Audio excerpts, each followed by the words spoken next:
ஓஷோ உலகம். பொதுவாக வாழ்க்கையில் முன்னுக்கு வரணும் அப்படின்னு சொல்லி நினைக்கக்கூடியவங்க வந்து பல பேர் எப்படின்னா, அவங்களுடைய திறமை எங்கே வேஸ்ட் ஆகும் அப்படின்னா, எல்லாத்தையும் ஒரு டேலண்ட் இருக்கும். அந்த டேலண்ட்டை வச்சு நீங்கள் பெரிய ஆள் ஆகிட முடியும்.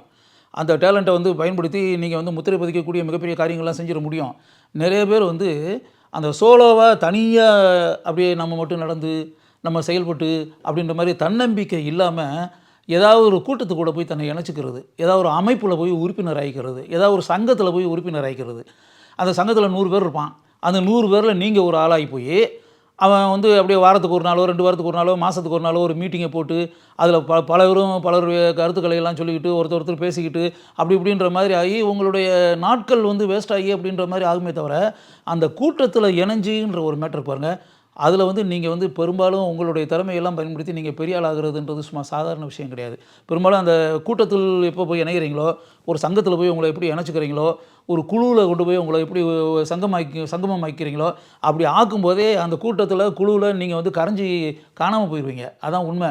இன்னும் சொல்லப்போனால் அவங்களாம் உங்களை எந்த அளவுக்கு வந்து உங்களுக்கு உத்தியோகம் கொடுப்பாங்களா, உங்களை வளர்த்து விடுவாங்களா, உங்களை உற்சாகம் ஊட்டுவாங்களா, உங்கள் திறமையை வெளிப்படுத்துறதுக்கான உதவிகளை எல்லாம் செய்வாங்களா, உங்கள் கையை பிடிச்சி அப்படியே பிடிச்சி கூப்பிட்டு போவாங்களா, உங்களுக்கு உதவிக்கரம் நீட்டுவார்களா? பெரும்பாலும் மேக்ஸிமம் நடைமுறையில் பார்க்க போனால் அதுக்கான வாய்ப்புகள் ரொம்ப கம்மி. மேக்ஸிமம் இந்த மாதிரி இந்த கூட்டத்தில் கும்பலில் போய் ஜாயின் பண்ணோம் அப்படின்னாலே பெரும்பாலும் உங்களை வந்து கீழே மட்டம் தட்டுறதுக்கு தான் முயற்சி பண்ணுவாங்க. உங்களுடைய டேலண்ட்டை வந்து கீழே இறக்குறதுக்கு தான் ட்ரை பண்ணுவாங்க. உங்களை வளர்க்குறதுக்கு அவங்க கை கொடுக்க மாட்டார்கள். முடிஞ்ச அளவில் உங்கள்கிட்ட குறை கண்டுபிடிப்பாங்க, குற்றம் கண்டுபிடிப்பாங்க. நீங்கள் உதாரணத்துக்கு நீங்கள் வந்து ஒரு கதை எழுதுகிற ஆளாக இருக்கீங்கன்னு வச்சுங்களேன். அந்த கதை எழுதக்கூடிய அந்த கதையை இப்படி சொல்லி அப்படின்னா அந்த கதையில் இருக்கக்கூடிய மிஸ்டேக்கை சொல்லுவாங்க எல்லாமே. இந்த இடத்துல இப்படி இருக்குது, இந்த கதாபாத்திரத்தில் இப்படி ஓட்டம் இருக்குது, இந்த கதாபாத்திரத்தில் ஒரு முழுமை கிடையாது, பெர்ஃபெக்ஷனில் இதில் ஆழம் கிடையாது, இன்னும் நீங்கள் எழுதியிருக்க வார்த்தைகள்லாம் அவ்வளோ இன்றைக்கி இருக்க ட்ரெண்டுக்கு ஏற்ற மாதிரி அப்படி வந்து ஒரு மெச்சூர்டு வார்த்தைகளாக இல்லை, இதெல்லாம் பழைய டைப்பில் இருக்குது, ஓல்டு டைப்பில் இருக்குது, 15 வருஷத்துக்கு முன்னாடி இருக்க ஸ்டைலில் நீங்கள் எழுதி வச்சுருக்கீங்க.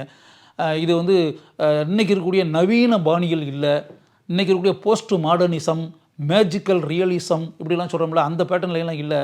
நீங்கள் வந்து ஒரு 20 வருஷத்துக்கு முன்னாடி இருக்கக்கூடிய ஸ்டைலில் எழுதிட்டு இருக்கீங்க, அதெல்லாம் இப்போ அவுட் ஆஃப் டேட்டு அப்படின்லாம் சொல்லி உங்களை டிஸ்கரேஜ் பண்ணி உங்களை எழுத்தாளராக வராத அளவுக்கு அவங்களே பண்ணி விட்ருவாங்க. அதேமாதிரி நீங்கள் ஏதாவது கவிதை எழுதுனீங்க அப்படின்னா அந்த கவிதையை வந்து பெரும்பாலும் குறை சொல்லி மட்டம் தட்டி, இது கவிதைக்கான அறிகுறியே இதில் எதுவும் இல்லை, கவித்துவ தன்மையே கிடையாது, இது நீங்கள் உரைநடை தான், உரைநடையை ஒடிச்சு போட்டு அப்படியே சின்னதாக 1 லைன் 2 லைனு 3 லைனு 3 வார்த்தை 5 வார்த்தை 4 வார்த்தை 1 வார்த்தை இப்படி போட்டு வந்து கவிதைன்றது மாதிரி நீங்கள் சொல்கிறதுக்கு முயற்சி பண்ணுறீங்க. But it is not poetry. இது பொயட்ரியே கிடையாது, இது கவிதையே கிடையாது.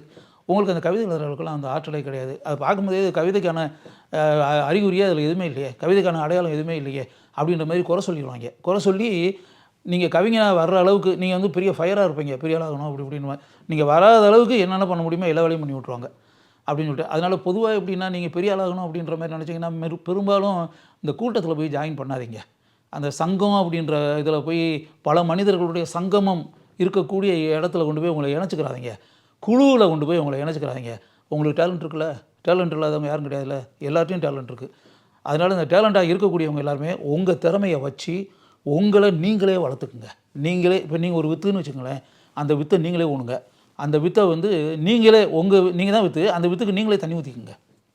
அது செடியாகும். செடி பெரிய செடியாகும். பெரிய செடியாகி அப்படியே ஒரு கொடியாகவோ அல்லது மரமாகவோ ஆகும்.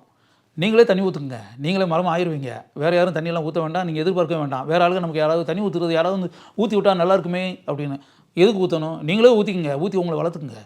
வளர்த்துக்கிற முடியும்.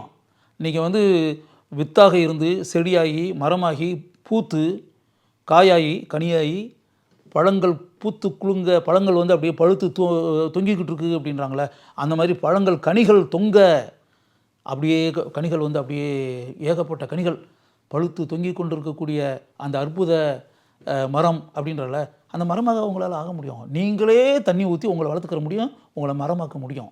மற்றவங்களை எதிர்பார்க்காதீங்க. மற்றவங்க தண்ணி ஊற்றணும், மற்றவங்க வந்து செடியை மரமாக்கணும் அப்படின்னு எதிர்பார்க்காதீங்க. உங்கள் டேலண்ட்டை வச்சு நிச்சயமாக நீங்கள் வாழ்க்கையில் வெற்றி பெற்ற பல மனிதர்கள்லாம் பாருங்கள். அதாவது பல பேர் உதவுறாங்க அப்படின்னா உதவியில் நம்ம அந்த வாய்ப்புகளை நம்ம பயன்படுத்தியிருப்போம். இப்போ ஒரு மனிதர் வந்து ஒரு வாய்ப்பு கொடுக்குறாரு அப்படின்னா அந்த வாய்ப்பு கொடுக்குறவரை தேடி நம்ம போயிருப்போம், போய் பார்த்துருப்போம், உரிய நேரத்தில் போய் பார்த்துருப்போம், நம்ம டேலண்ட்டை எக்ஸ்ப்ரெஸ் பண்ணியிருப்போம். அந்த டேலண்ட்டுனால கவரப்பட்டு அந்த வாய்ப்பு கொடுத்துருப்பாங்க. அப்போ வந்து நம்ம வீட்டுக்குள்ளே வந்து அவங்க கதை தொட்டலையே, நம்ம வந்து தேடி போய் தானே இப்போ நம்ம வந்து ஒரு கதை எழுதுகிறோம், கதை எழுதி அது ஒரு பத்திரிகையில் வந்து மிகப்பெரிய பத்திரிகையில் குமுதத்திலையோ ஆனந்த விகடன்லையோ குங்குமத்திலையோ ஏதோ ஒரு பத்திரிகையில் அது பிரசுரமாகி அப்படி வருது அப்படின்னு வச்சுங்களேன். அப்போ நீங்கள் வந்து அந்த கதையை எழுதுறீங்கல்ல, அந்த கதையில் உங்களுடைய திறமையை காமிக்கிறீங்கல்ல, அந்த கதை தகுதி இருக்குன்னு தானே அர்த்தம். பப்ளிஷ் ஆச்சுன்னா தகுதி இல்லாத கதையை வந்து குமுதமோ ஆனந்த விகடனோ குங்குமமாக போடுவாங்களா? அப்படி போட்டிருக்காங்க அப்படின்னா அதில் தகுதி இருக்குன்னு அர்த்தம். அதை வந்து நீங்கள் யார் இன்றைக்கி பிரபல எழுத்தாளர்கள் பல பேர் இருப்பாங்க, ஆனால் ஆரம்பத்தில் அவங்க யாருன்னு தெரியாதவங்க தானே. அப்படியே தபாலில் வந்து போஸ்டரில் வந்து அந்த கதையை அனுப்பி அப்படி தானே வந்திருக்கோம். அப்போ அந்த கதையை பார்த்து தானே நீங்கள் யாருன்னே தெரியாமல் தானே உங்கள் கதையை பார்த்து போட்டிருக்காங்க. அது யாராவது சிபாரிசு பண்ணாங்களா? யாராவது அங்கே இருக்க எடிட்டோரியலில் அந்த ஆசிரியரோ உதவி ஆசிரியரோ உங்களுக்கு தெரிஞ்ச நண்பர்களை வந்து அதுக்காக போட்டாங்களா? அப்படிலாம் போட முடியாது. ஆக்சுவலாக உங்கள் கதையினுடைய தரத்துக்காக தான் போட்டிருக்காங்க. அந்த கதை பிரசுரமாக அளவுக்கு அதில் தகுதி இருக்குது அப்படின்னு அர்த்தம். அது வந்துச்சு. இப்படிலாம் வர வர வர வர வர பல பத்திரிகைகளில் வந்து நீங்கள் வந்து பாப்புலரான ஒரு எழுத்தாளர்னா நீங்கள் ஆயிடுறீங்கன்னு வச்சுக்கோங்க. அதுக்கு பிறகு உங்கள்கிட்ட வந்து அவங்களே வந்து இது பண்ணி இதை மாதிரி எங்களுக்கு உடனே கதை வேணும், நீங்கள் உடனே அனுப்பி விட்டிங்கன்னா நல்லாயிருக்கும், இதை மாதிரி தீபாவளிக்கு ஸ்பெஷல் இஷ்யூ போடுறோம், அதில் வந்து ஒரு கதை இருந்தால் நல்லாயிருக்கும் அப்படின்னு வந்து உங்களை கேட்குறாங்கல்ல, உங்களை விரும்பி கேட்குறாங்கல்ல. அப்போ வந்து அந்த விரும்பி கேட்க வச்சது என்ன? உங்களுடைய டேலண்ட், உங்களுடைய ஆற்றல், உங்கள்கிட்ட இருக்கக்கூடிய பொட்டென்ஷியல், அதான உண்மை. அதனால இதில் வந்து யார் வளர்த்து விட்டது? உங்கள் திறமையை வச்சு நீங்களே செடியை வந்து தண்ணி ஊற்றி வளர்த்து மரமாகி அப்படின்னு தானே.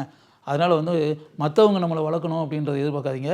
நீங்கள் வந்து வெற்றி பெற்ற எந்த மனிதராக வந்து பாருங்கள், எந்த துறையாக இருந்தாலும் சரி, எந்த துறையிலும் வெற்றி பெற்ற சாதனையாளர்கள், அது அரசியலாக இருக்கட்டும், கலைத்துறையாக இருக்கட்டும், படத்துறையாக இருக்கட்டும், இலக்கியத்துறையாக இருக்கட்டும், விளையாட்டுத்துறையாக இருக்கட்டும், தொழில் துறையாக இருக்கட்டும், எப்படிப்பட்ட துறையாக இருந்தாலும் சரி, எந்த துறை, அறிவியல் துறையாக இருக்கட்டும், எந்த துறையை சேர்ந்த மனிதர்களும் மிகப்பெரிய நட்சத்திரங்களாக மின்னி கொண்டு இருக்கக்கூடிய யாரை வேணாலும் எடுத்து பாருங்கள். அந்த வெற்றிக்கு காரணம் அவங்களுடைய கடுமையான உழைப்பு, கடுமையான முயற்சி, அவங்களுடைய தளராத முயற்சி, ஆர்வம், உழைப்பு, டேலண்ட். இதுதான் காரணம். அது மீதியெல்லாம் வந்து இவங்களே தேடி உருவாக்கிக்கிட்டு மற்றவங்கெல்லாம் வந்து அந்த டேலண்டட் மேனை அந்த அறிவை வந்து பயன்படுத்தி அவங்க வளர்த்து விட்ருப்பாங்க எல்லாமே. ஆனால் அந்த சூழலை உண்டாக்கியது நாம் அப்படின்றது. அதனால் எப்போவுமே வந்து இந்த கூட்டத்தில் 100ல் ஒரு ஆளாவோ, 1000ல் ஒரு ஆளாவோ, 500ல் ஒரு ஆளாவோ, 50 பேரில் ஒரு ஆளாக போய் அந்த சங்கமமாகி உங்கள் டேலண்ட்டையும் நேரத்தையும் அறிவையும் வாய்ப்பையும் அங்கே வந்து கரையும்படி செய்து அப்படிப்பட்ட காரியங்கள்லாம் ஈடுபடாமல் நீங்கள் வந்து ஒவ்வொரு நிமிஷத்தையும் பயனுள்ளதாக ஆக்க வேண்டும் என்று மனதில் நினைத்தால் உங்களுடைய டேலண்ட் வந்து நீங்களே வளர்த்து கொண்டு, உங்களை நீங்களே வளர்த்து கொண்டு, செடியாக இருக்கக்கூடிய நீங்கள் உங்களை மரமாக ஆக்கி, கனிகள் பழுத்து தொங்கக்கூடிய மரமாக உங்களை நீங்களே உங்களுடைய சொந்த முயற்சிகளின் மூலம் ஆக்கி நீங்கள் மிகப்பெரிய நட்சத்திரங்களாக இந்த உலகத்தில் மின்ன வேண்டும், பிரகாசிக்க வேண்டும், பலருக்கும் பயனுள்ள மனிதராக இருக்க வேண்டும் என்று ஓஷோ கூறியதை இங்கு நான் உங்களுக்கு கூறுகிறேன்.